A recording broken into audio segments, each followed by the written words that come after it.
नमस्कार साथियों, आप देख रहे हैं कॉर्बी चैनल। मेरा नाम नरेंद्र कुमार है। आज का जो टॉपिक है वो है tax exemption on agriculture income. वो क्या क्या इनकम है एग्रीकल्चर से जिस पर इनकम टैक्स नहीं लगता है, और क्या क्या कंफ्यूजन है लोगों के अंदर कि एग्रीकल्चर के प्रोड्यूस का सारा इनकम जो है वो एग्जेम्प्टेड है।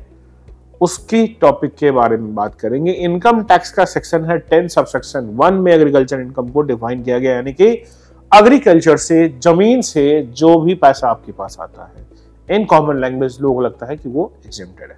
जैसे कि आपने क्रॉप फसल उगाया, आपने नर्सरी की इनकम आपने जनरेट करी, खेत के एक भाग में आपके पास छोटा सा स्टोरेज था, उसको आपने किसी फार्मर को रेंट पर दे दिया कि भाई तुम अपना सामान रख लो, ये सारा इनकम आपका एग्जेम्प्टेड है।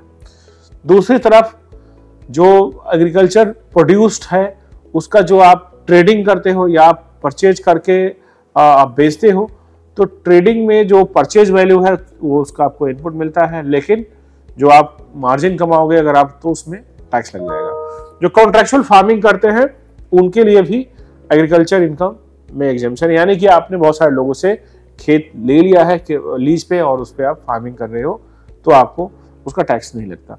बड़े लार्ज स्केल में कॉन्ट्रैक्चुअल फार्मिंग होती है, बड़े बड़े कंपनीज काम करती है इसके अंदर, तो कंपनी भी इसमें एलिजिबल है अगर कंपनी एग्रीकल्चर का काम करती है। तो एग्री इनकम में जो अगर मान लो कि आपने उस पर पेड़ पौधे लगा दिए, या आप समझ लो कि अर्बन एरिया में आपका है और उसके अंदर घर भी है, तो वो एग्रीकल्चर इनकम नहीं बना। मतलब लैंड का जो यूज है वो यूज एग्रीकल्चर लैंड होना चाहिए रेवेन्यू रिकॉर्ड्स में, तभी आपको उसका बेनिफिट मिलता है। और चाहे एग्रीकल्चर लैंड आपका अर्बन में हो या रूरल एरिया में हो, दोनों ही जगह पर अगर एग्रीकल्चर का आप काम करते हो, किसान वाला काम करते हो, क्रॉपिंग है आपका, क्रॉप है, तो आपको मिलेगा।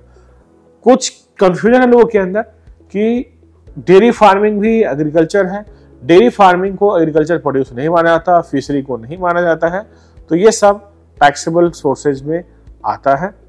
लेकिन एयर माइल्स में जैसे आपने कुछ ऐसा काम कर लिया है जो जैसे पेड़ है, पौधे जमीन से लगे हुए हैं, तो वो जो है एग्रीकल्चर प्रोड्यूस में आ जाता है।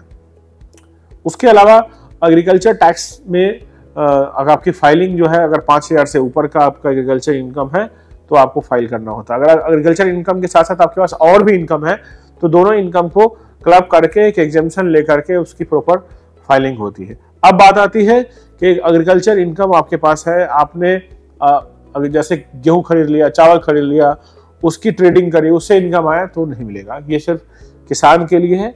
किसान यानी कि खुद काम कर रहे हो या लीज पे काम कर रहे हो।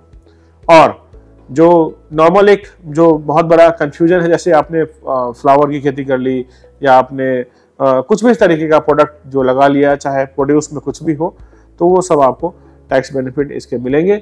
अब बात करते हैं एग्रीकल्चर लैंड को सेल करने के समय क्या होगा। एग्रीकल्चर लैंड आप सेल करते हो, सपोज आपने 2 लाख में खरीदा था और आपने 5 करोड़ में बेच दिया, तो पूरा का पूरा टैक्स एग्जेम्प्ट है।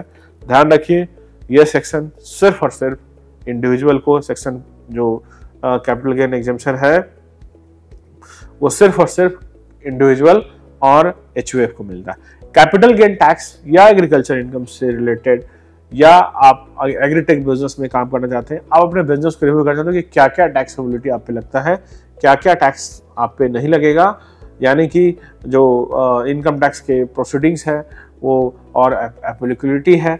इनकम टैक्स का कोई नोटिस है आपके पास, आपने लैंड परचेज किया है या लैंड सेल किया है, सेक्शन 148 है, एनीथिंग एल्स कुछ भी है, आप हमारी टीम को संपर्क कर सकते हैं। आपको कंप्लीट जो एडवाइजरी दी जाएगी। चैनल को लाइक सब्सक्राइब जरूर कीजिए अगर ये वीडियो पसंद आया है। Thanks for watching. Thank you.